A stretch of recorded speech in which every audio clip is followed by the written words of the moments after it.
आपके पास वेबसाइट है, आप उस पर ब्लॉग लिखते हो, आप उस पर आर्टिकल भी लिखते हो, आप उस पर एसईओ मतलब सर्च इंजन ऑप्टिमाइजेशन भी करते हो, फिर भी आपका आर्टिकल रैंक नहीं होता। मतलब आपके एसईओ में ऐसे कौन कौन से पॉइंट्स, ऐसे कौन कौन से फैक्टर्स, ऐसे कौन कौन सी स्ट्रैटेजीज छूट जाती हैं जिसकी वजह से आपका आर्टिकल रैंक नहीं होता। आज की इस वीडियो में ऐसे ही पॉइंट्स के बारे में डिस्कस करने आया हूं, जिसमें मैं आपको बताऊंगा कि ऐसे कौन कौन से पॉइंट्स एसईओ में होते हैं जिन्हें आपको ध्यान देने पड़ते हैं।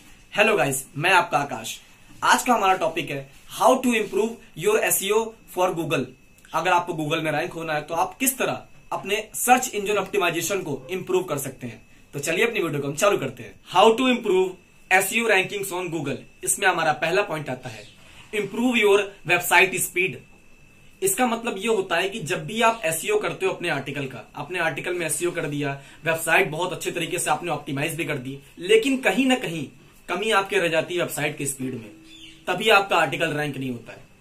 बड़े बड़े ब्लॉगर्स, बड़े बड़े ब्लॉगिंग एक्सपर्ट्स का कहना है कि जब तक आपकी वेबसाइट की स्पीड अच्छी नहीं होगी तब तक आपका रैंकिंग के चांसेस बिल्कुल भी लो हो जाएंगे, भले आपने जितने भी उसमें एसईओ कर दिया होता है।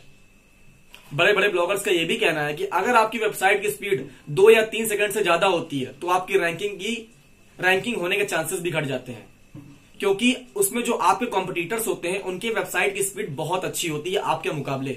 जिससे क्या होता है, आपने जितना भी अच्छा आर्टिकल लिखा होता है, जितनी भी अच्छे एसईओ किया होता है, आपका आर्टिकल गिर जाता है नीचे और आप डिसरैंक हो जाते हो।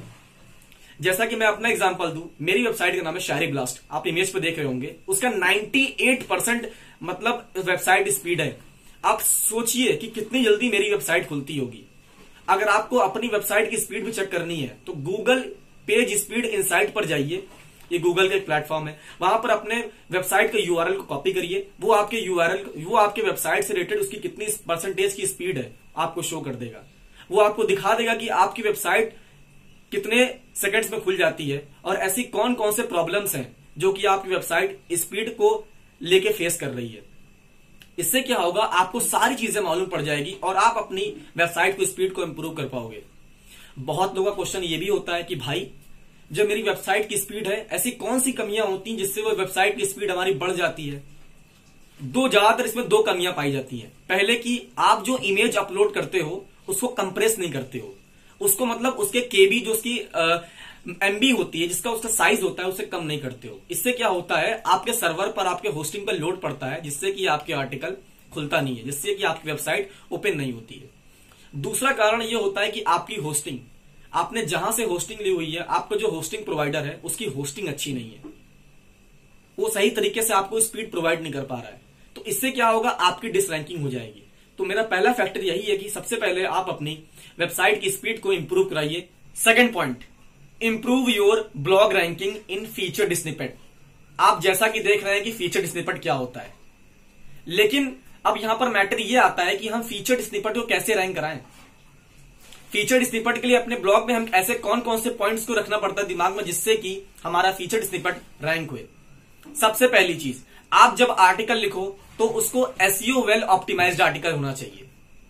दूसरी चीज, आप जब आर्टिकल लिखो तो पॉइंट वाइज आर्टिकल लिखो। तीसरी चीज, आप जब आर्टिकल लिखो तो शॉर्ट पैराग्राफ्स में आर्टिकल लिखो। चौथी चीज, आपका आर्टिकल फीचर्ड स्निपेट पे तभी रैंक होगा जब आपका आर्टिकल गूगल के फर्स्ट पेज पे होगा। फॉर एग्जांपल मान लीजिए कि अगर मैंने सर्च किया ब्लॉगिंग टूल्स, तो अगर ब्लॉगिंग टूल्स में आपने आर्टिकल लिखा हुआ है और वो गूगल के फर्स्ट पेज पे कहीं ना कहीं शो हो रहा है, अगर उसको आप चाहते हैं कि मैं गूगल के फीचर्ड स्निपेट पे रैंक कराऊं, तो ये पॉइंट को आप माइंड में रखिए। शॉर्ट पैराग्राफ्स लिखिए, लंबे आर्टिकल्स लिखिए, पॉइंट वाइज आर्टिकल लिखिए। इससे क्या होगा, आपका आर्टिकल फीचर्ड स्निपेट में 100 to 1% रैंक करेगा। सो एक एसईओ का बहुत बड़ा फैक्टर यह भी होता है कि हम किस तरह अपने एसईओ को रैंकिंग को इंप्रूव करें एज अ फीचर्ड स्निपेट, क्योंकि इससे आपकी तरफ 2 ट्रैफिक जाता है। फॉर एग्जाम्पल, जो ट्रैफिक आ रहा है वो आपके फीचर्ड स्निपेट पे भी जा सकता है और साथ ही साथ आपका जो ब्लॉग रैंक कर रहा है उसी पेज पर, उस पे भी जा सकता है। तो मतलब एक जगह से 2 जगह ट्रैफिक जाएगा, वो बंदा किसी और वेबसाइट पर नहीं जाएगा। सो ये मजबूती होती है एक फीचर्ड स्निपेट की आपकी एसईओ को इंप्रूव कराने के लिए। Third factor, improve your bounce rate. Bounce rate क्या होता है? बाउंस रेट का मतलब ये होता है कि एक विजिटर आपकी वेबसाइट पर कितना समय बिता रहा है। अगर मान लीजिए कि विजिटर आपके वेबसाइट पर ज्यादा समय नहीं बिता रहा है और वो वहां से थोड़ा समय बिताकर निकल जा रहा है बाहर, तो आपके लिए बहुत खराब चीज है। अगर विजिटर आपकी वेबसाइट पर अच्छा खासा समय बिता रहा है, आर्टिकल पढ़ रहा है, तब वो बाहर आ रहा है, तो समझ लीजिए आपके लिए एक पॉजिटिव साइन है। इसे ही हम कहते हैं बाउंस रेट। गूगल इसे किस तरह से एनालाइज करता है? गूगल देखता है कि जिस आर्टिकल पर बंदा आ रहा है वो कितनी समय उस पर रुक रहा है। अगर वो जल्दी निकल जा रहा है, इसका मतलब आर्टिकल खराब है। अगर वो टिक रहा है, आर्टिकल पढ़ रहा है, इसका मतलब आर्टिकल अच्छा है। इसे ही हम कहते हैं बाउंस रेट। जब आपका बाउंस रेट बढ़ेगा तो आपका आर्टिकल खतरे में आएगा, वो डिसरैंक हो जाएगा। जब आपका बाउंस रेट घटेगा तो आपका आर्टिकल का इंप्रूव होगा। बाउंस रेट कब घटता है? जब बंदा आपका आर्टिकल पढ़ता है। बाउंस रेट कब बढ़ता है? जब बंदा आपका आर्टिकल छोड़ के चला जाता है। तो ये एक बहुत बड़ा फैक्टर होता है हमारा एसईओ में। अगर आप अपने एसईओ को इंप्रूव कराना चाहते हैं तो कहीं ना कहीं क्या बहुत ही इंपॉर्टेंट पॉइंट है आपका बाउंस रेट। अगर आपका बाउंस रेट अच्छा नहीं होगा तो आपका आर्टिकल डिसरैंक हो जाएगा। अब बारी यहां पर यह आती है कि अपने बाउंस रेट को किस तरह अच्छा करें कि हमारा जो बंदा यूजर आ रहा है गूगल से वो उस पर टिका रहे। जैसा कि मैं हमेशा कहता हूं कि शॉर्ट पैराग्राफ्स में आर्टिकल लिखिए, पॉइंट वाइज आर्टिकल लिखिए, फोटोज ऐड करिए, स्क्रीनशॉट्स ऐड करिए, वीडियोज ऐड करिए। इससे क्या होगा, बंदा आपका आर्टिकल पढ़ेगा, साथ ही साथ फोटोज को भी देखेगा, साथ ही साथ वीडियोज को भी देखेगा। इससे क्या होगा, टाइम बढ़ेगा, मतलब बंदा उस पर समय बिताएगा। तो गूगल को साइन जाएगा कि हाँ भाई बंदा इस पर समय बिता रहा है, इसका मतलब वेबसाइट बहुत अच्छी है। सो गाइस, ये भी एक बहुत बड़ा फैक्टर होता है हमारे एसईओ को इंप्रूव करने के लिए। Fourth factor, rank for topic plus related keywords. अब मैं समझाता हूं आपको टॉपिक प्लस रिलेटेड कीवर्ड्स क्या क्या होते हैं। टॉपिक का मतलब वो जिस पर आप आर्टिकल लिख रहे हो, प्लस रिलेटेड कीवर्ड्स का मतलब वो जो कि आपके आर्टिकल या आपके टॉपिक के आगे आने वाले वर्ड्स हैं। अगर मैं इसको एग्जांपल समझाता हूं आपको, फॉर एग्जांपल आप आर्टिकल लिख रहे हो ब्लॉगिंग टूल्स के ऊपर, ठीक है, आप आर्टिकल लिख रहे हो ब्लॉगिंग टूल्स के ऊपर, तो ये आपका हो गया टॉपिक। अब इसमें आगे आने जुड़ने वाले शब्द कौन कौन से हो सकते हैं? Blogging tools for beginners, blogging tools for advanced, मतलब ऐसे ऐसे वर्ड जुड़ सकते हैं। तो ये क्या हो गया, जो यहां पर एडवांस और बिगिनर जुड़ा, ये हमारे रिलेटेड कीवर्ड्स हैं।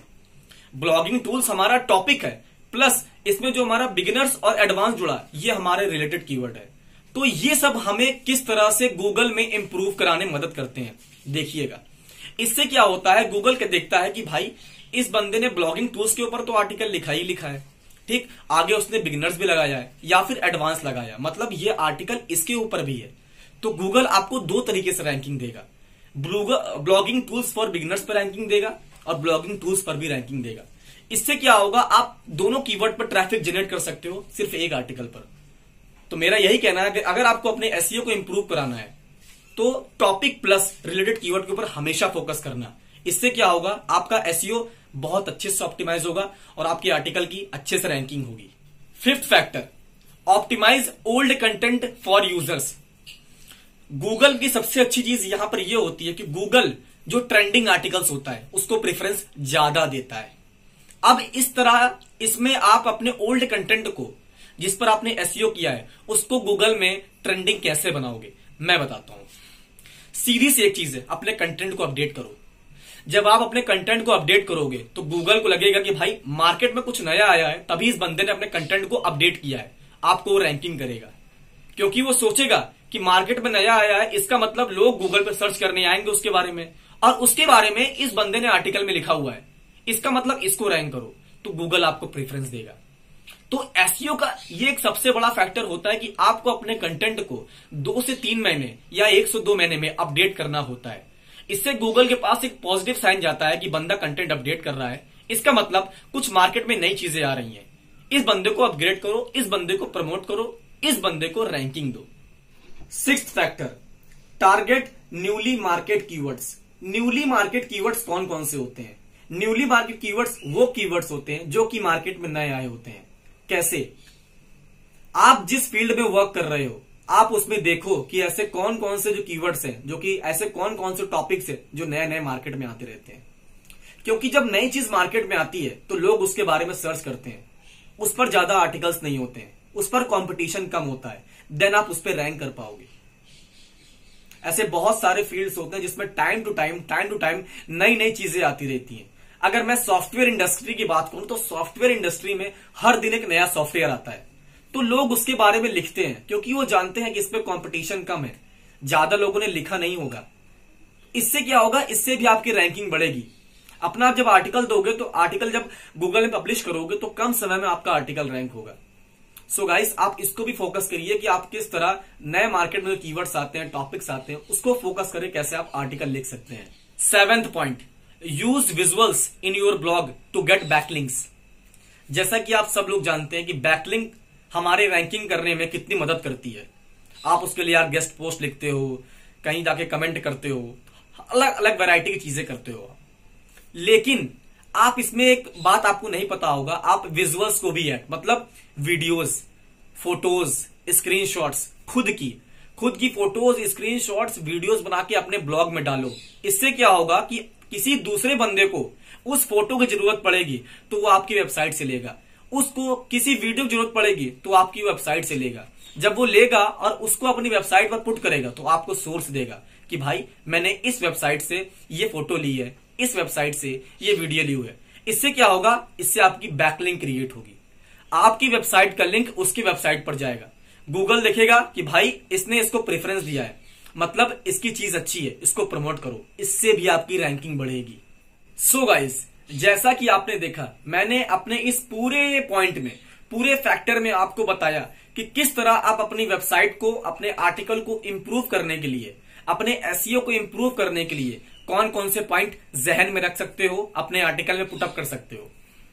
सो गाइस, मैं आशा करता हूं कि ये जो मैंने पॉइंट बताए हैं आप अपने आर्टिकल में पुट करोगे और अपने आर्टिकल को रैंक करोगे। अगर मेरी वीडियो आपको अच्छी लगी हो तो प्लीज मेरी वीडियो को लाइक करें, शेयर करें, सब्सक्राइब करें।